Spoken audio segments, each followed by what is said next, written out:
सभी को मेरा नमस्कार। स्वागत है आज की इस क्लास में। तो हमारा टॉपिक चल रहा है सूचकांक। तो आज की क्लास में हम पढ़ेंगे जो एक आदर्श सूचकांक है उसकी जांच के कितने प्रकार है इसके बारे में हम पढ़ेंगे। ठीक है। तो जो सूचकांक सूत्रों की उत्तमता के परीक्षण के 3 प्रकार होते हैं। ठीक है, कितने प्रकार होते हैं? 3 प्रकार होते हैं। पहला आता है इसमें इकाई परीक्षण, यूनिट टेस्ट। दूसरा उत्क्रमणीयता परीक्षण। ठीक है, इसके अंदर जो है समय उत्क्रमणीयता, तत्व उत्क्रमणीयता आते हैं। ठीक है, तीसरा आता है चक्रीय परीक्षण। ठीक है, तो इन तीनों के ही बारे में आज की क्लास में हम बात करेंगे। तो सबसे पहला है इकाई परीक्षण। देखिए, इकाई परीक्षण में क्या है कि इस परीक्षण में सूचकांक वस्तु की उस इकाई से स्वतंत्र होना चाहिए जिसमें वस्तु की मात्रा और मूल्य को व्यक्त किया जाता है। इस सूचकांक में क्या होता है? वस्तु की, ठीक है, सूचकांक जो है वस्तु की उस इकाई से स्वतंत्र होना चाहिए जिससे वस्तु की मात्रा और मूल्य को व्यक्त किया जाता है। ठीक है, इसके अंतर्गत जो है इकाई परीक्षण में जो समूह व्यय विधि है, ठीक है, समूह व्यय विधि है, इस एक को छोड़कर बाकी सारे इस पर खरे उतरते हैं। केवल समूह व्यय विधि ही इस पर खरी नहीं उतरती है। ठीक है, ये आपने ध्यान में रखना है। इसके बाद में बात करेंगे हम उत्क्रमणीयता परीक्षण। बहुत इंपॉर्टेंट है। ज़्यादातर इन दोनों को ही, जैसे समय उत्क्रमणीयता परीक्षण है और एक तत्व उत्क्रमणीयता परीक्षण है, इनसे संबंधित प्रश्न बनते हैं। तो यहाँ पर देखिए कि उत्क्रमणीयता परीक्षण में पहले हम बात करते हैं समय उत्क्रमणीयता परीक्षण की, टाइम रिवर्सल टेस्ट के बारे में। तो देखिए इसमें क्या होता है कि समय उत्क्रमणीयता का अर्थ क्या है कि यदि आधार वर्ष के आधार पर प्रचलित वर्ष का सूचकांक, आधार वर्ष के आधार पर प्रचलित वर्ष का सूचकांक और फिर प्रचलित वर्ष के आधार पर आधार वर्ष का सूचकांक ज्ञात किया जाए तो ये दोनों एक दूसरे के व्युत्क्रम होने चाहिए। क्या होने चाहिए? दोनों एक दूसरे के व्युत्क्रम होने चाहिए। अर्थात इन दोनों का गुणनफल जो है वो एक होना चाहिए। इन दोनों का गुणनफल एक होना चाहिए। ठीक है, तो इसमें क्या देखा जाता है, जैसे यहाँ पर बात करते हैं, देखिए P01 बराबर 1/P10। यहाँ पर देखिए ये जो P01 है ये है आधार वर्ष के आधार पर प्रचलित वर्ष का सूचकांक, आधार वर्ष के आधार पर प्रचलित वर्ष का सूचकांक। और P10 ये क्या है? ये प्रचलित वर्ष के आधार पर आधार वर्ष का सूचकांक है। ठीक है, ये दोनों एक दूसरे के क्या होना चाहिए? व्युत्क्रम होना चाहिए। यानी कि P01 इंटू P10 करें तो बराबर इनका मान, इनका गुणनफल जो है हमेशा कितना होना चाहिए? एक होना चाहिए। ठीक है, इसके अंदर हम आगे बात करें तो यहाँ पर जब हम आधार वर्ष के आधार पर प्रचलित वर्ष का सूचकांक देखते हैं तो उसमें क्या होता है? ये सिग्मा P1 Q0 बटे sigma P0 Q0 into sigma P1 Q1 बटे सिग्मा P0 Q1।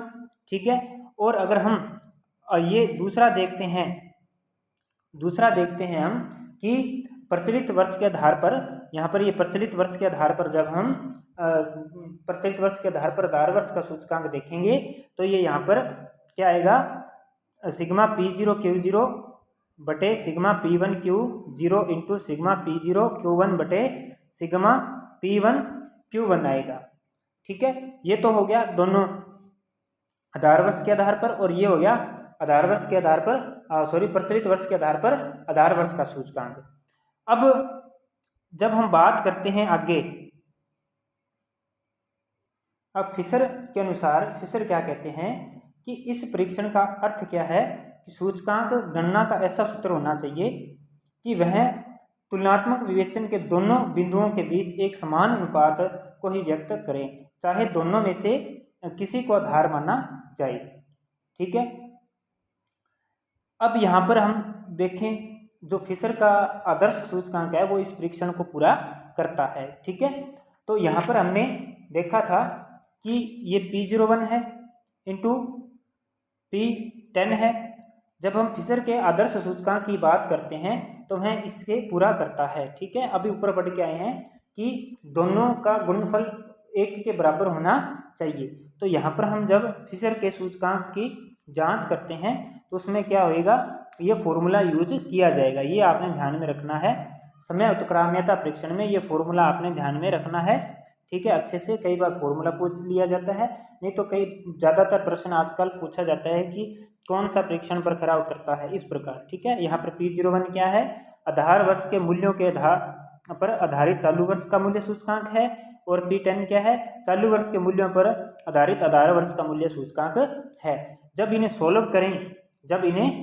करें तो इनका गुणनफल जो है, इनका मान जो है वो कितना आना चाहिए, वो 1 आना चाहिए। ठीक है, ये समय उत्क्राम्यता परीक्षण है। ठीक है, यानी कि इसे हम ऐसे बोल सकते हैं कि आगे की गणना वाला सूचकांक पीछे की ओर वाले सूचकांक का व्युत्क्रम होना चाहिए। ठीक है, और जो फिशर का सूचकांक है वो इसे पूरा करता है। ठीक है, ये ध्यान में रखिएगा। अब यहाँ पर थोड़ा सा मैं और बता दूं, यहाँ पर व्युत्क्रम की बात करें तो यहाँ पर P01 है, सीधा मैं याद करने के दृष्टिकोण से आपको बता रहा हूँ, P01 है। ठीक है, ये आपको याद ही होगा। ठीक है, तो P1 Q0 ये हमारा क्या है, आधार वर्ष के आधार पर चालू वर्ष का मूल्य सूचकांक है। तो ये है P1 बटे Q0 sigma P0 Q0 into sigma P1 Q1 बटे सिग्मा P0 Q1 है। ठीक है, जब इस साइड की बात करेंगे, मैं यहाँ पर बता देता हूँ आपको, यहाँ पर देखिए। ठीक है, अगर इसकी बात करेंगे तो ये इसका उल्टा है, व्युत्क्रम है इसका।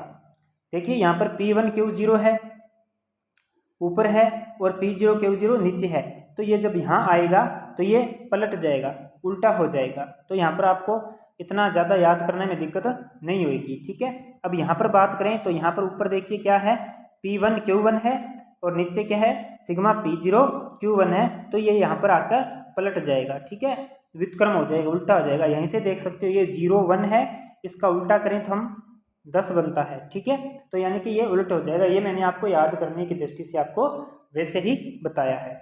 अब आगे हम बात करते हैं, नेक्स्ट बात करते हैं अपने तत्व उत्क्राम्यता परीक्षण की बात करते हैं। तो देखिए फैक्टर रिवर्सल टेस्ट में क्या है कि इस परीक्षण में मूल्य और इससे संबंधित मात्रा सूचकांक का गुणनफल कुल मूल्य में हुए परिवर्तनों का सही माप होना चाहिए। यानी कि इसमें मात्रा व मूल्यों को आपस में परिवर्तित करने पर असंगत परिणाम प्राप्त नहीं होना चाहिए। अगर इसका अर्थ है कि अगर हम मात्रा व मूल्यों को आपस में परिवर्तित कर दें तो जो प्राप्त परिणाम है वो असंगत प्राप्त नहीं होना चाहिए। ठीक है, दोनों राशियों का आपस में गुणा करने पर वास्तविक मूल्य अनुपात प्राप्त होना चाहिए। कैसे, देखिए यहाँ पर हम बात करते हैं पहले वास्तविक मूल्य अनुपात की। वास्तविक मूल्य अनुपात क्या होता है, P01 इंटू Q01 बराबर सिग्मा P1 बटे Q1 सिग्मा P0 Q0। यहाँ पर इसका अर्थ है कि जब हम तत्व उत्क्राम्यता परीक्षण की बात करते हैं तो जब अपने उसे सोल्व करते हैं तो जो मूल रूप से हमारा जो आंसर है वो इस रूप में निकल के आना चाहिए। ठीक है, कैसे, देखिए अब यहाँ पर हम बात करते हैं कि ये P01 है। ठीक है, P01 है आधार वर्ष के आधार पर। ठीक है, चालू वर्ष का मूल्य सूचकांक है, और ये Q01 है। यहाँ पर देखिए, यहाँ पर क्या होगा कि यहाँ पर अगर हम मूल्य के स्थान पर मात्रा तथा मात्रा के स्थान पर मूल्य रखकर सूचकांक निकालें, ठीक है, मूल्य के स्थान पर मात्रा तथा मात्रा के स्थान पर मूल्य रखकर सूचकांक अगर हम बनाएं इसका, तो मूल्य सूचकांक जो है उसका गुणनफल प्रचलित वर्ष के कुल मूल्य यानी कि यहाँ पर बात करें P1 Q1 प्रचलित वर्ष के मूल्य और आधार वर्ष के कुल मूल्य।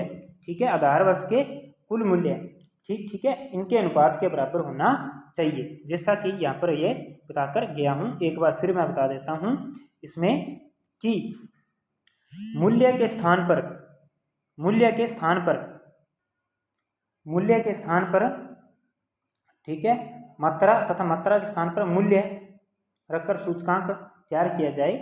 ठीक है, तो इसका जो सूचकांक बनेगा उसमें मूल्य सूचकांक यानी कि P01 का गुणनफल, ठीक है, P01 का गुणनफल है प्रचलित वर्ष के कुल मूल्य, प्रचलित वर्ष के कुल मूल्य, ये प्रचलित वर्ष का कुल मूल्य है, ठीक है, और आधार वर्ष के कुल मूल्य और ये आधार वर्ष का कुल मूल्य है, इसके बराबर होना चाहिए, ठीक है। अब आगे देखिए कि जब इसे हम परीक्षण की बात करते हैं तो इसमें ये फॉर्मूला यूज किया जाता है, ठीक है।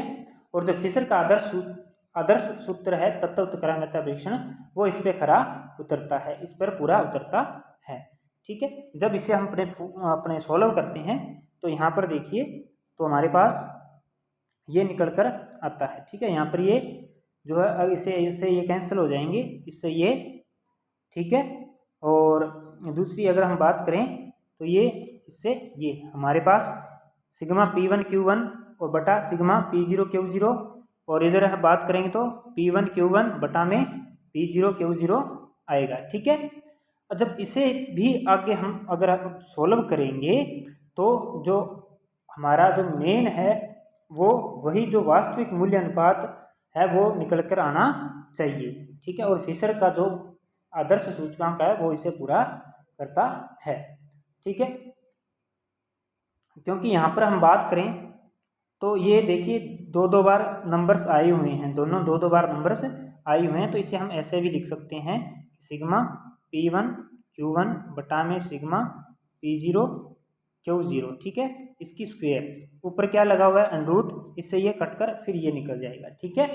इसके बाद में हम आगे बात करते हैं लास्ट चक्रीय परीक्षण। देखिए यह परीक्षण तभी पूरा माना जाता है जब सूचकांक में स्थिर भार का प्रयोग किया गया हो या भार का प्रयोग बिल्कुल भी नहीं किया गया हो, ठीक है। इसमें फॉर्मूला क्या यूज होगा, फॉर्मूला यूज होगा P01 into P12 into P20 equal 1, यानी कि P01 into P12 into P20 बराबर 1, ठीक है। अब इसे हम समझेंगे कैसे, देखिए इसमें इस परीक्षण के अनुसार यदि वर्ष 2011-12-13 के सम्मत दिए गए हैं, यदि हम 2011 के आधार पर 2012 सूचकांक यानी कि P01 निकालें और 2012 के आधार पर 2013 का सूचकांक यानी कि P12 ज्ञात करें और अंत में 2013 के आधार पर 2011 का सूचकांक P20 ज्ञात करें तो तीनों का गुणनफल 1 के बराबर होता है, तो ये जो परीक्षण है वो चक्रीय परीक्षण माना जाएगा। और ये जो परीक्षण है, ठीक है, ये फिशर के आदर्श सूत्र, ठीक है, इस जांच पर खरा नहीं उतरता है। फिशर का जो आदर्श सूत्र है, ठीक है, वो इस पर खरा नहीं उतरता है, ये बात आपने ध्यान में रखनी है। तो इसी के साथ आज की ये जो हमारा टॉपिक था सूचकांक, ये टॉपिक हमारा समाप्त होता है, ठीक है। कल एक नया टॉपिक शुरू करेंगे, ठीक है। तो चैनल को सब्सक्राइब नहीं किया है तो चैनल को सब्सक्राइब कर लीजिए, शेयर कीजिए, लाइक कीजिए, कमेंट कीजिए और टेलीग्राम चैनल को ज्वाइन कर लीजिए जिसका लिंक आपको डिस्क्रिप्शन में दिया गया है। तो मिलते हैं अगली क्लास में, तब तक के लिए धन्यवाद।